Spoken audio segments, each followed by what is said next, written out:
Melissa and welcome back to my YouTube channel. So today we have another weight loss Wednesday and I'm going to show you everything that I eat in a day just like I did last week. If you haven't watched the other videos in this playlist, I encourage you to check them out.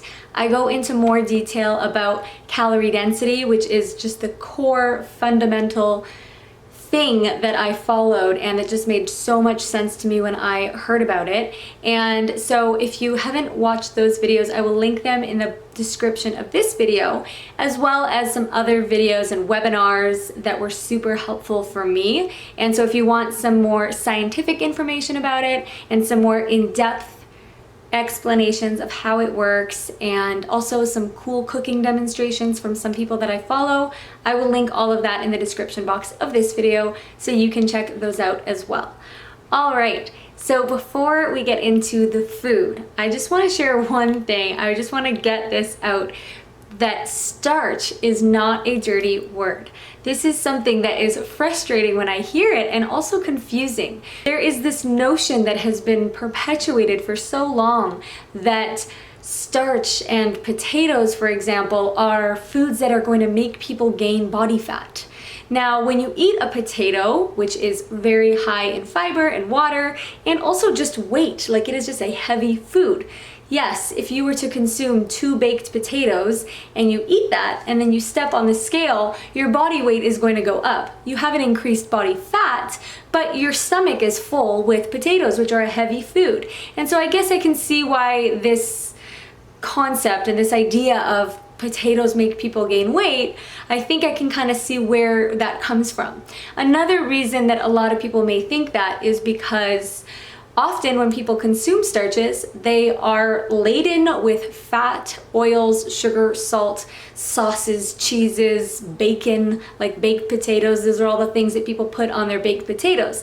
So of course, when you add all of those things and you process potatoes like making potato chips, then yes, they are a highly calorie dense, very rich food that is not optimal for weight loss. And so I just want to kind of reiterate that when I'm talking about starches, I mean the whole plant food version. I mean baked potatoes, I mean rice, corn, beans, oatmeal. That's something that I eat almost every day, if not every day. I love oatmeal. And these are foods that are water and fiber rich, and that is the key, because that is the key to satiation. That is what's going to fill up your stomach so that you feel full. Like, have you ever eaten a big bowl of oatmeal or a bowl of mashed potatoes or a baked potato? That feeling of satiation you get is what we're after. I do not mean the refined processed starches like sugary dried cereals, crackers, and cookies. So when I say starch, I am talking about the wet starches. And if you were to just make one small change, if you're thinking, well, this is a great how Melissa eats and I wish I could do that, but it's just not feasible for me right now, then one baby step that you could take is to include one wet starch in your day. If you're not already doing so, if you find that you're eating a lot of the packaged foods like crackers a lot, or cookies, or even protein bars, granola bars, those dried foods that are much more calorie dense, I encourage you to swap that out for a wet starch, something like a bowl of oatmeal or a baked potato or some beans and rice. These are foods that are going to be much more satiating, and you are systematically eating less calories without even having to count. Again, I'm going to link some helpful videos in the description box, but for now, let's get into the food. Alright, so it is smoothie time. I've got arugula, spinach, frozen bananas, and frozen strawberries in my blender. And I'm gonna add a ton of cinnamon. I think cinnamon just makes everything taste better. And I'm gonna add a tiny little bit of nutmeg as well. And to make this smoothie really sweet, I'm gonna add a tiny little bit of stevia. This is my all-time favorite stevia. Alex and I use this one pretty much every day when we have tea. And I'm adding in about this much because it's super, super, super concentrated. And just that tiny amount will make the smoothie really sweet and it will taste like a dessert. I'm adding in my water.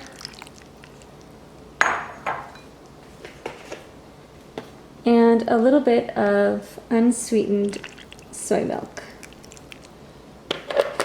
And that's it. We're going to blend it all up.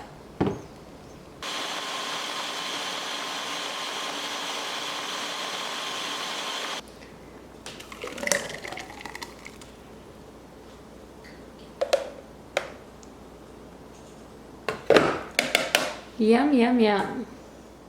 All right, now I'm gonna make a roasted eggplant snack. I found this recipe online. I've never tried it before, so we're gonna find out together if it's a yay or nay, but honestly, it looks pretty easy to make and I like that. So the first step is to peel off about 80% of the skin of the eggplant. You just wanna leave a little bit left for texture. All right, so I took off most of the peel. The recipe says to leave a little bit on for texture, and then I'm just going to go ahead and dice the eggplant up into about 1-inch cubes. All right, so I've diced the eggplant up, and honestly, one eggplant actually looks like a lot of food when it's all diced up like this. And now what I'm gonna do is I'm gonna add in a bunch of spices. This is onion powder, some black pepper. Now I like a lot of spice, as you can see. I like to make things super flavorful. Now we're adding in some chili powder. And then some cayenne pepper. Nice and spicy. And I'm just gonna kind of mix that up to lightly coat the chunks of eggplant with some spices. And then I'm gonna lay this out on a baking sheet in the oven. I've got the oven preheated to 450 Fahrenheit right now, and I'm gonna leave it in for half an hour, but I am just gonna check on it every 10 minutes just because I've never made this before and I just kind of want to see how quickly it is going to bake or if I need to leave it in a little bit longer. And there we go. I try to leave a little bit of space between each of the pieces so they get nice and golden and not have any of them overlapping each other. All right, I'm gonna put them in the oven now. Oh my goodness, guys. These turned out so good. They actually have like a salty flavor without me actually adding any salt. I guess just the eggplant itself has a nice salty flavor. I'm just gonna eat these like a snack, but you could also use them kind of as like replacement croutons on a salad. You could use them in like a teriyaki type of a dish, a rice bowl, quinoa bowl, and they're just really flavorful because they kind of absorbed all of the spices that I put on them. And there is a thin, crispy layer on the outside of them because I left them in for 40 minutes, a little bit longer than I originally planned to, but I'm really happy with how they turned out and I would definitely make these again. Yum, yum, yum.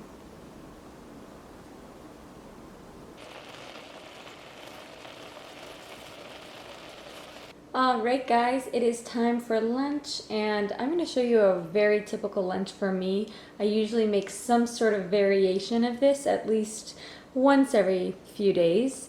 And this is super, super easy. I've got some rice being made right now and I've got half a pack of tofu. So I'm going to cut them up into tiny little pieces and put some soy sauce or some organic tamari this time, and some sriracha, some garlic powder, my usual spices. And I'm also gonna add in these frozen vegetables, which is super easy. And I'm going to steam some onion and garlic. I just do that with a frying pan and a little bit of water on the stovetop on medium. And at the end, I'm going to add in some of this baby arugula, which is almost going off. So I really just want to use up as much of that as I can while it's still edible. And then I'm going to add in some black beans as well for some more protein. Super, super easy meal. Like, I don't even have a recipe for these type of meals, and I prefer just making things like this where all you have to do is chop things up, heat them up, and you don't really have to do any measuring or follow any particular instructions. And it's just so easy to eat this way. It's just warm up the food, put it together in a bowl with some rice, and voila, very easy. All right, so just to show you, this is the size of the tofu pieces that I've cut up. And if you are not used to eating tofu and maybe you think that it tastes bad, or you're just for some reason hesitant to try it, honestly, tofu is kind of like a sponge in that it absorbs whatever flavor you add to it. So my recommendation is that if you like the taste of sriracha, add in sriracha. If you like lemon, add lemon. If you like garlic, add garlic. And then the tofu will taste exactly like that. And you can get different textures of tofu. I prefer the extra firm tofu. I find that's best in savory dishes. The softer tofu is usually used in desserts. So just a little tip.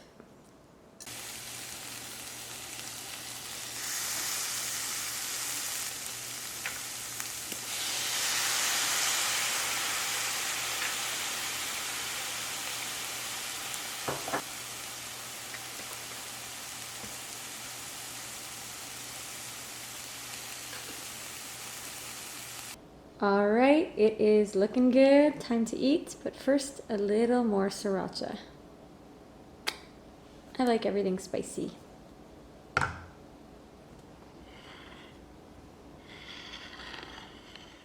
All right, so for dinner, I am going to have something pretty easy to make, which I make all the time, and it's just sliced up potatoes that are kind of like French fries, but without being fried. So there's no oil. I just slice up the potatoes, put them on a baking sheet in the oven at 450 for about 25 minutes.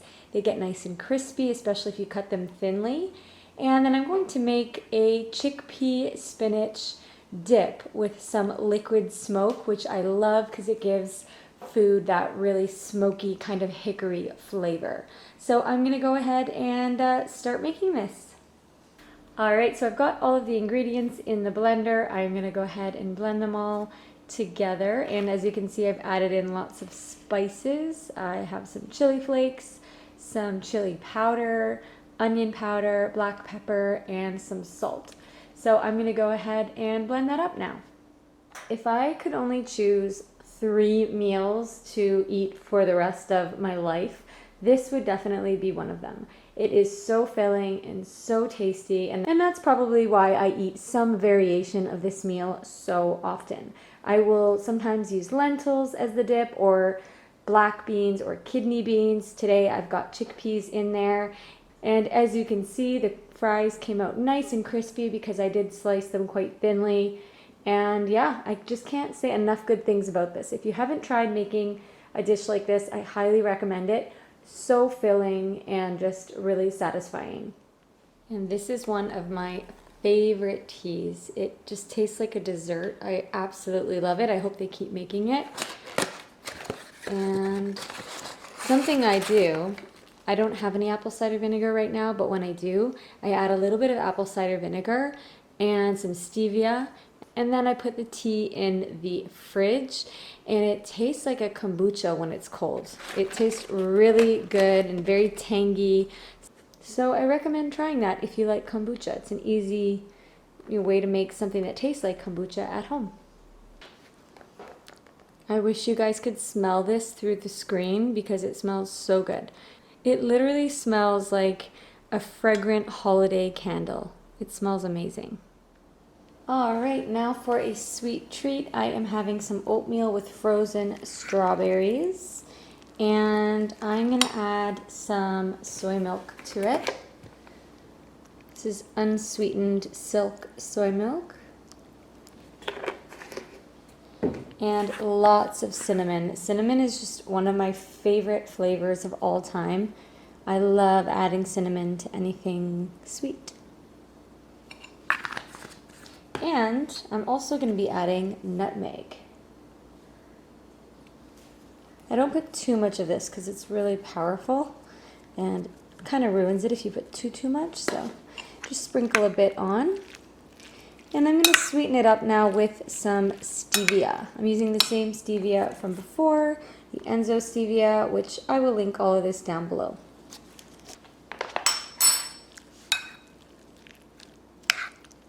And that's it.